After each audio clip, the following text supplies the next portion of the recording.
श्री गणेशाय नमः। ओम श्री सरस्वतीय नमः। ओम श्री गुरुभ्यो नमः।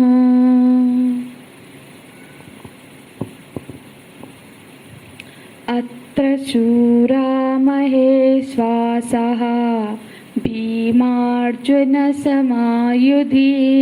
युद्धानो विराटश्च द्रुपदश्च महारथः दृष्टकेतुश्चेकितानः काशीराजश्च वीर्यवान् पुरुजित्कुन्तिभोजश्च शैब्यश्च नरपुङ्गवः युधामन्युश्च विक्रान्तः उत्तमौजाश्च वीर्यवान् सौभद्रद्रौपदेयाश्च सर्व एव महारथाः सर्व एव महारथाः।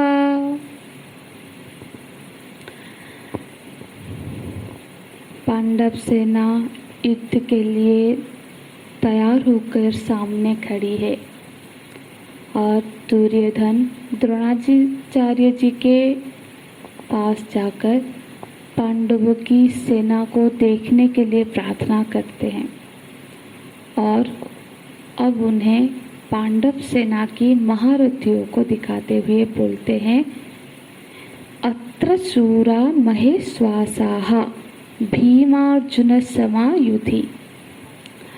आपके पास भी यदि ग्रंथ होगा तो समझने में ज़्यादा आसानी रहेगी। हम चौथा नंबर का श्लोक अभी देख रहे हैं।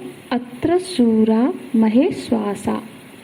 अत्र अत्र का अर्थ होता है यहाँ, पर यहाँ पे अत्र बोल के वो पांडव के सेना की ओर दिखा रहे हैं।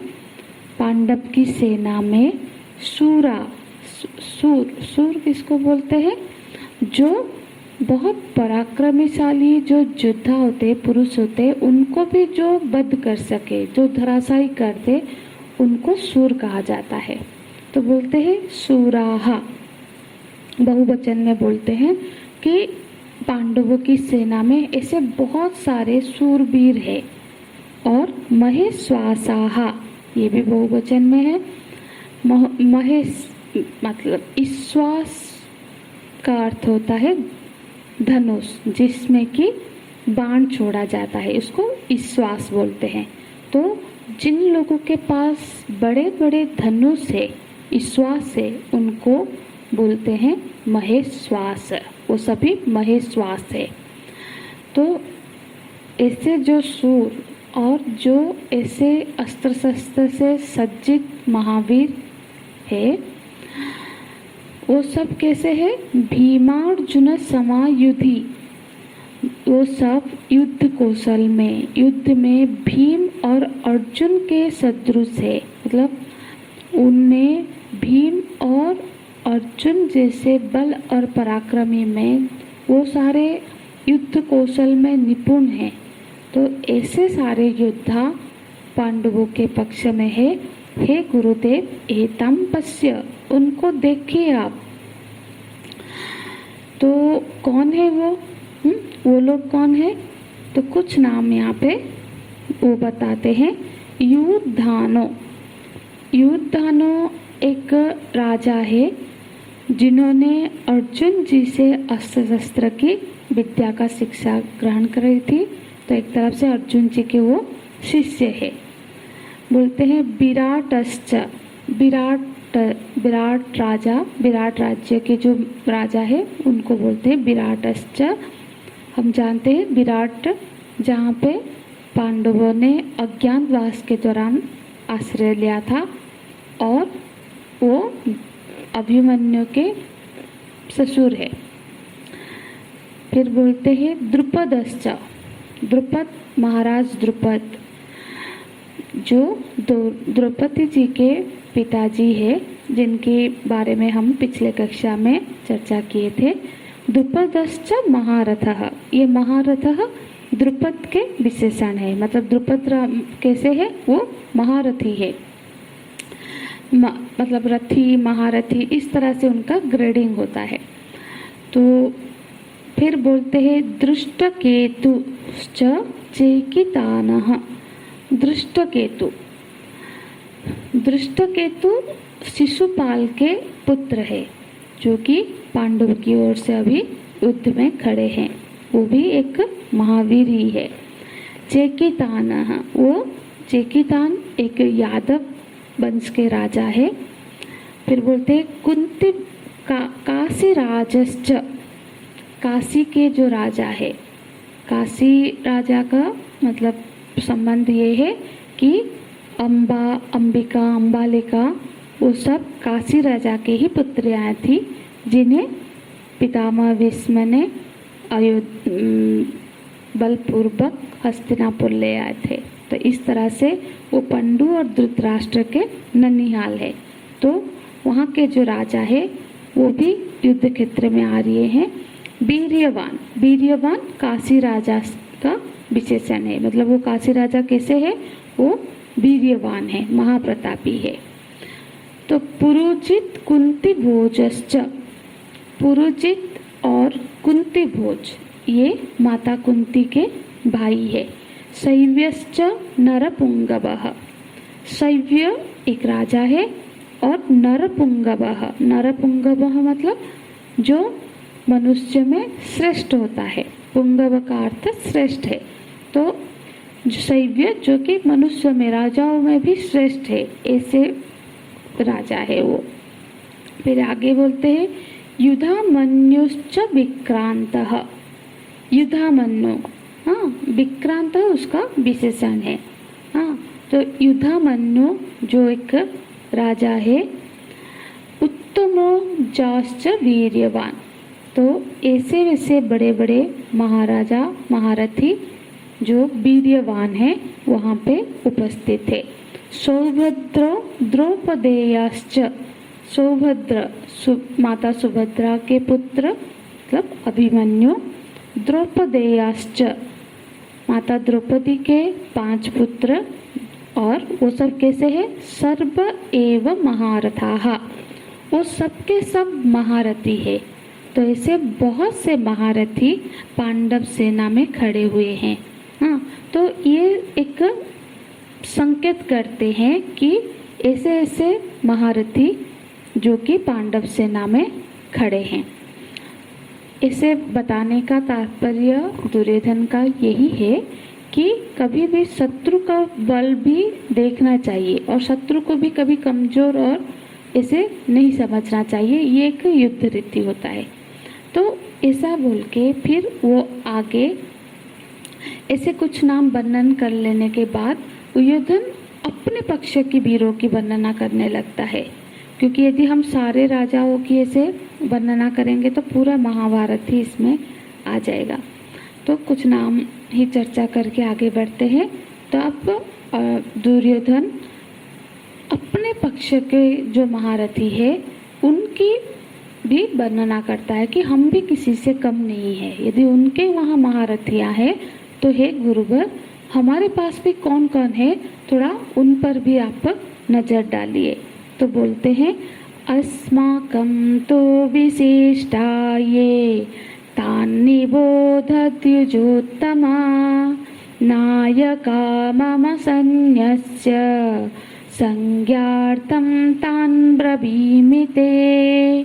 भवान् भीष्मश्च कर्णश्च कृपश्च समितिञ्जयः अश्वत्थामा विकर्णश्च सोमदत्तिस्तथैव च अन्ये च बहवः शूराः मदर्थे त्यक्तजीविताः नानाशस्त्रप्रहरणाः सर्वे युद्धविशारदाः, सर्वे युद्धविशारदाः।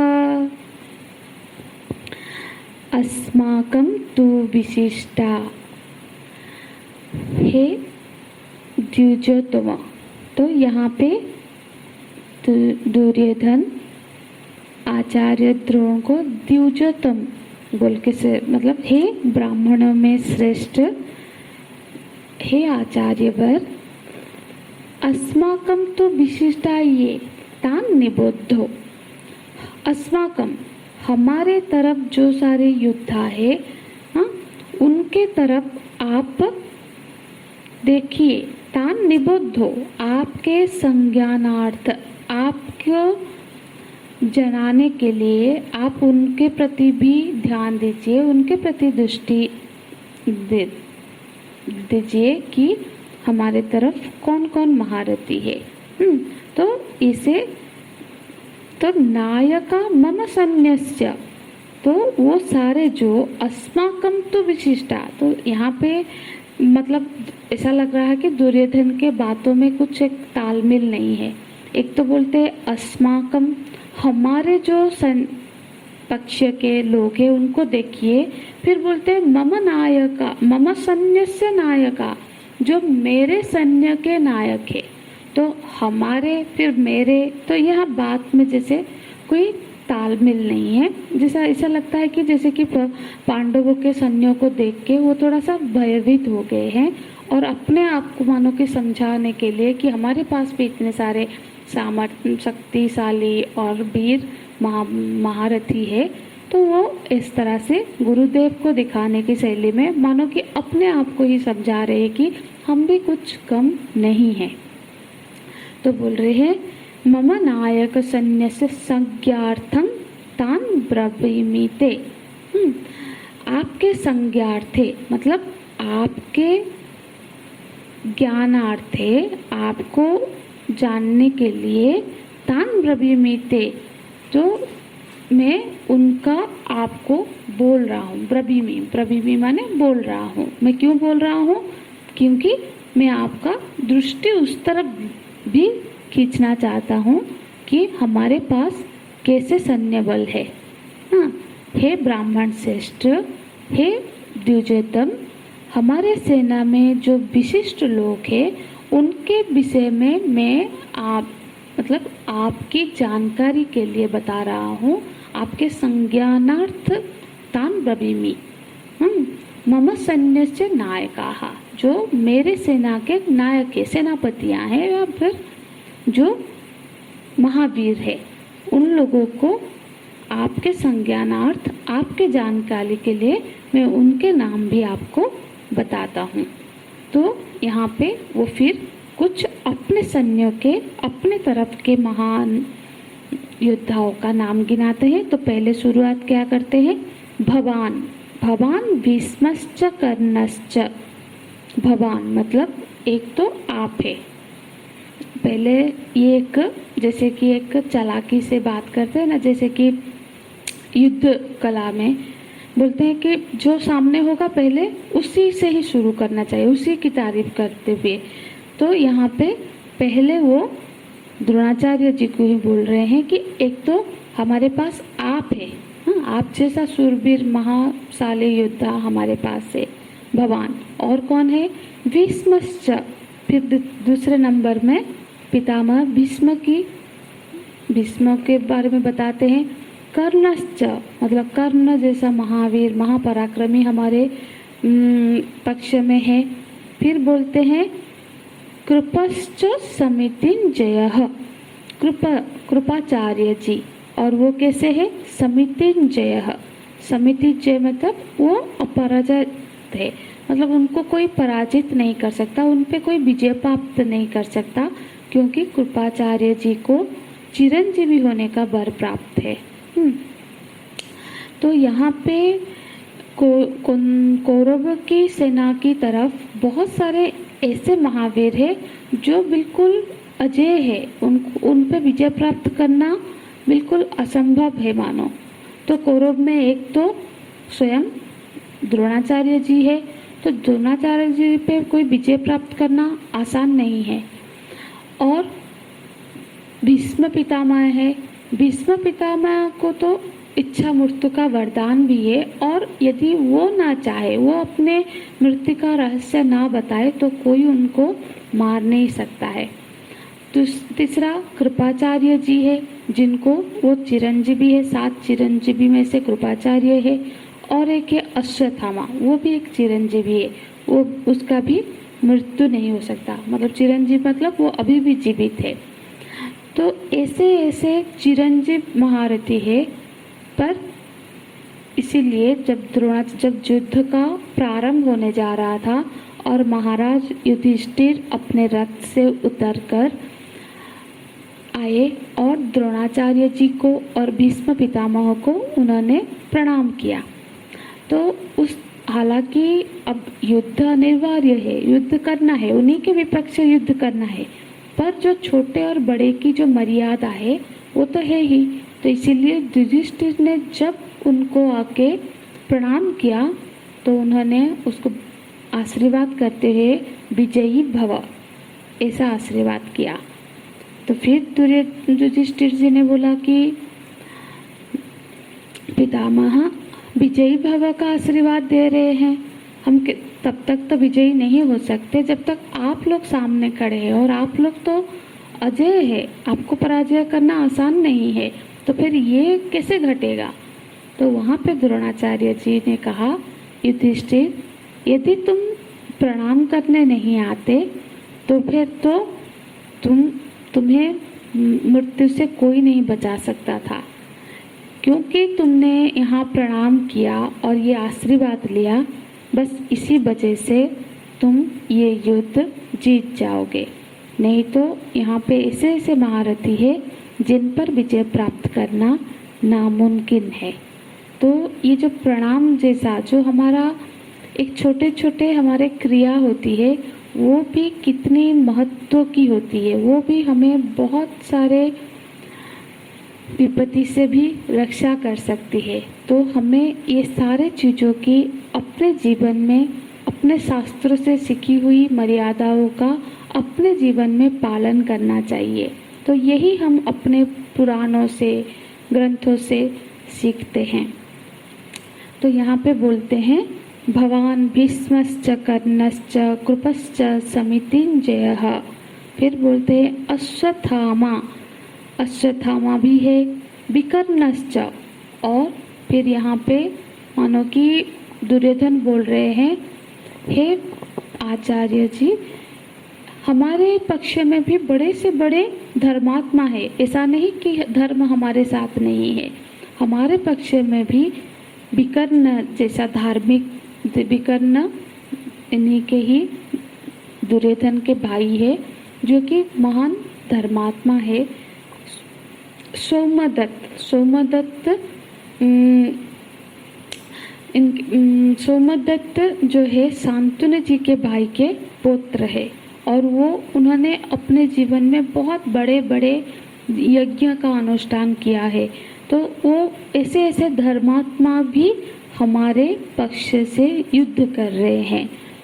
इसीलिए तो और आगे बोलते हैं, अन्य च बहवः सुराः, और अन्य च बहवः सुराः, कि अन्य बहुत सारे सूरवीर हाँ हमारे साथ, हमारे लिए यहाँ पे युद्ध क्षेत्र में खड़े हैं।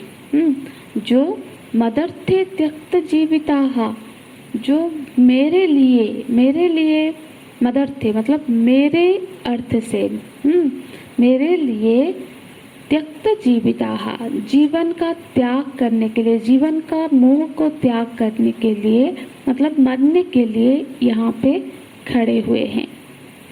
यहाँ पे असल में दुर्योधन की वैचारिक जो दोष दिखता है कि उसे विचार में कितना दोष है। यहाँ जितने भी राजा लोग आए हैं, उनकी जो कमिटमेंट है वो दुर्योधन के प्रति नहीं है। वो जो आए हैं क्योंकि वो हस्तिनापुर के प्रति कमिटमेंट है, उनका कमिटेड है, इसीलिए वो आके युद्ध क्षेत्र में खड़े हैं। पर दुर्योधन क्या समझता है कि ये सब मेरे लिए समर्पित है, मैं केंद्र में हूँ और मेरे लिए मरने के लिए भी तैयार है। तो इस तरह से ये दुर्योधन की व्यक्तित्व को ही दर्शाता है कि उसमें समझ की कितनी कमी है। और एक तरफ से दुर्योधन की सोच है और दूसरी तरफ अर्जुन जी का सोच है कि हम यहाँ पे साफ समझ सकते हैं कि क्यों भगवान कौरवों के साथ ना होके पांडवों के साथ खड़े हैं। क्योंकि यहाँ पे दुर्योधन बोल रहा है मदर्थे त्यक्त जीविता, ये जो सारे लोग आए हैं ये लोग सब मेरे लिए मरने के लिए यहाँ पे आए हुए हैं। पर जब अर्जुन जी आगे के श्लोकों में हम देखेंगे, जो 23वां श्लोक है वहाँ पे अर्जुन जी बोलते हैं ये सामर्थ्य कांक्षितम नः, ऐसा मर्त्य कांक्षितं नः राज्यं भोगाः सुखानि च त इमे अवस्थिता युद्धे प्राणं त्यक्ता धनानि च। ये जो सारे महारथी, ये जिनके लिए मुझे विजय प्राप्त करना है, हाँ, तो वो बोल रहे कि ये सब के सब अपने धन और जीवन का त्याग करके यहाँ खड़े हैं, जिनके लिए हम इन्हीं के लिए हम जीतना चाहते हैं, राज्य भोग सुख का अभिलाषा करते हैं। ये सब यहाँ पे युद्ध क्षेत्र में खड़े हैं, तो हम किसके लिए ये विजय हमको चाहिए। और जो हम आगे अध्ययन करेंगे प्रभु कृपा से 16वें अध्याय में भगवान इस दैवी संपदा और आसुरी संपदा का वर्णन करते हैं। तो यहाँ पे हम देखते हैं कि दुर्योधन में सारे आसुरी जो गुण है, जो संपदा है, वो उसमें भरपूर है। दंभो दर्प अभिमानश्च क्रोधः पारुषम एव च। दंभ, अभिमान, क्रोध, पौरुष्य, ये सब जो आसुरी संपदा है ये सब दुर्योधन में है। और दूसरी तरफ अर्जुन जी, जिसमें दैवी संपद सारे भरे हुए हैं, इसीलिए भगवान उन्हीं के साथ है। तो यहाँ पे एक तुलनात्मक अध्ययन भी हम कर सकते हैं कि युद्ध को लेके किसका क्या सोच है। अर्जुन लोगों की भलाई के लिए, लोगों के लिए युद्ध कर रहे हैं, धर्म की प्रतिष्ठा के लिए युद्ध कर रहे हैं। और दुर्योधन अपने स्वार्थ के लिए, अपने को राज्य प्राप्त हो जाए, मैं जीवित रह जाऊं, इसके लिए वो युद्ध कर रहा है। और आगे बोलते हैं नाना शस्त्र प्रहरणाः, तो सर्वे युद्ध विशारदा है। तो वो जो हमारे तरफ और बहुत सारे अन्य बहुत शूरवीर है जो कि नाना शस्त्र प्रहरण है, बहुत सारे अस्त्र शस्त्र से सुसज्जित थे और सबके सब युद्ध विशारदा है, युद्ध कला में निपुण है, युद्ध कला में माहिर है। तो ऐसे सारे महारथी हमारे साथ भी है, तो मुझे कोई भय नहीं है, क्योंकि अप्राप्त्यम तस्माकं बलम भीष्मा विरक्षितम। क्योंकि हमारा जो बल है वो अप्राप्त है, मतलब पांडवों के लिए हमारा बल अप्राप्त है। तो आगे का श्लोक है 10वां श्लोक, हम कल की कक्षा में चर्चा करेंगे। हरि ओम तत्सत। ओम पूर्णमदः पूर्णमिदं पूर्णात् पूर्णमुदच्यते पूर्णस्य पूर्णमादाय पूर्णमेवावशिष्यते।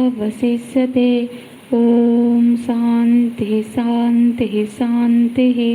हरिः ओम। श्री गुरुभ्यो नमः। हरिः ओम।